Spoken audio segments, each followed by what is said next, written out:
নমস্কার, আমি স্নেহা চট্টরাজ আবারও আপনাদের সামনে নতুন পাঠ পর্ব নিয়ে চলে এসেছি। ভালো লাগলে অবশ্যই লাইক, কমেন্ট, শেয়ার করতে একদমই ভুলবেন না। চলুন রাম ও নারায়ণের রামকে স্মরণ করে আজকের পাঠ পর্বটি শুরু করা যাক। উপদেষ্টা যে শব্দ আওড়িয়ে যাচ্ছেন, প্রতিটা শব্দের ভার্সন তেমন করে বেজে উঠে নিনাদের ধ্বনিতে, শব্দে নাদে নাদে।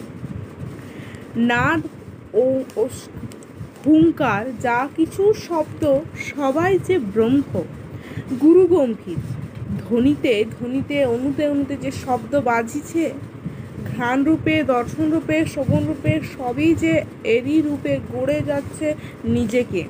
প্রতিটি জীব যে অনুযায়ী মাত্রাকে টানছে, সে অনুযায়ী মাত্রা উপদেশটা নিয়ে যাচ্ছে। সেই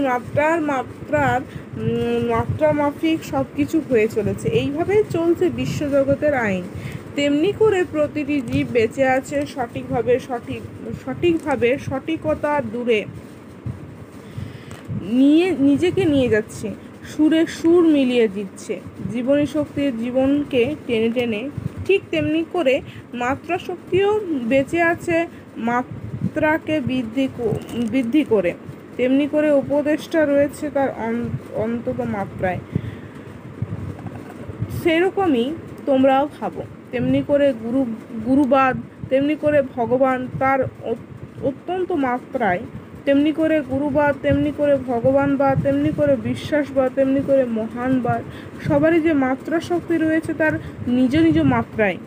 মানববাদ জীববাদের ভিতর একটা ইন্ডিভিজুয়াল জীব টেনে আনছে, ঠিক তেমনি করে প্রতিটা বস্তুত্বকে সেই মাত্রার বৃদ্ধির জন্য, মাত্রার সমকক্ষে পৌঁছানোর জন্যই এইভাবে জীব অত্যন্ত গতির সাথে, সাধনার সাথে পৌঁছাবার জন্য তার অনন্ত প্রয়াম চালিয়ে যাচ্ছে।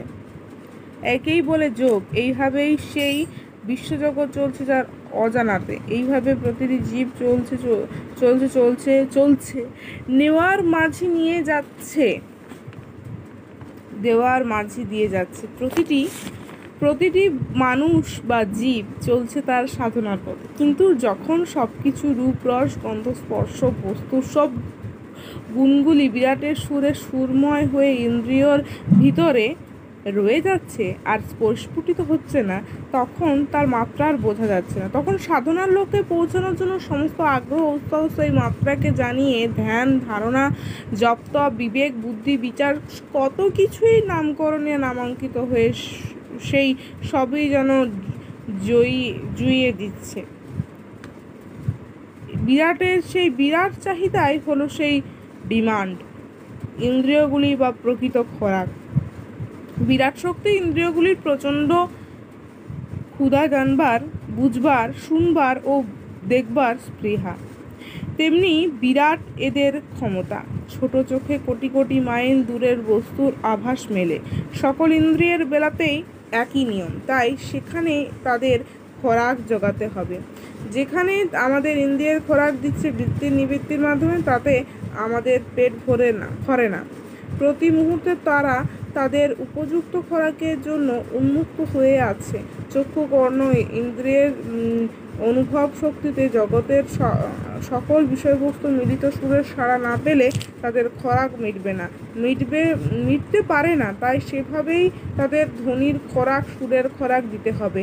তাই বিরাটের সেই বিরাট ডিমান্ড, এ মাত্রামাফিক সুর টেনে টেনে সবই যেন একটি মোল্ড বা ছাঁচে তৈরি হয়ে যাচ্ছে। মোল্ড হয় ফর্ম হওয়ার জন্য। সেই ফর্ম হয়ে সমস্ত সত্যের অনুভূতিতে সেই ফর্মের ভিতর প্রতিষ্ঠিত সেই এই বিরাট, তাকে যদি আত্মা বলা যায়, সে আত্মা চৈতন্যময় হয়ে, সেই আত্মাই যে আবার পরম চৈতন্য, সে এই বোধান্বিত হয়ে সেই আত্মা দেহের ভিতর অবস্থান করে। কিন্তু সব কিছুতেই সব সম্পন্ন করে নিজ আত্মারূপে সেই বাস্তবেতে প্রতিনিয়ত হচ্ছে। দেহিরূপী তারা কে? তারা হচ্ছে তোমরা, আমরা। সুতরাং তোমার এই ক্ষুদ্র চাওয়াতে পাওয়াতে কিছু আসে যায় না। হতাশ, নৈরাশ্য বা না হওয়া, বিফলতা, বৈরাগ্য, উদাসীনতা, ডিপ্রেশন, ভুল, ভ্রান্তি হতেই পারে। সব কিছুই যে হওয়ার জন্যই। প্রত্যেকটি অবস্থা একটি অবস্থা সৃষ্টি করে শুধু এগিয়ে যাওয়ার জন্য।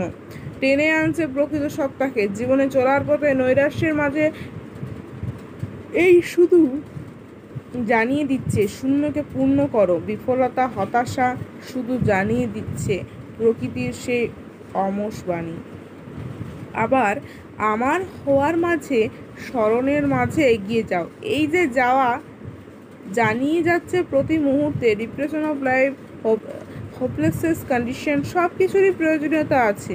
প্রয়োজন ব্যতিরেকে সেই দেহযন্ত্রে ইন্দ্রিয়র মাঝে কোনো কিছুই হয় না। তাই যা কিছু ইন্দ্রিয়ের মাধ্যমে দেহযন্ত্রের ভিতরে যে সমস্ত আলোড়ন হচ্ছে তা হতে দাও। হওয়ার আগে তার জন্য প্রস্তুত থাকবে। হওয়ার অবস্থা আসবে। As morning choose the day. উপদেষ্টা যে বাণী দান করেন সেই বাণী অনুভূতির লেখনীতে দেহের অণুতে, পরমাণুতে, শিরায় উপশিরায় ছড়িয়ে দাও। এটাই তোমাদের কাজ। আজ এ পর্যন্তই। পরবর্তী পাঠ পর্ব খুব শীঘ্রই আসছে। রাম ও নারায়ণ রাম, রাম ও নারায়ণ রাম, রাম ও নারায়ণ রাম।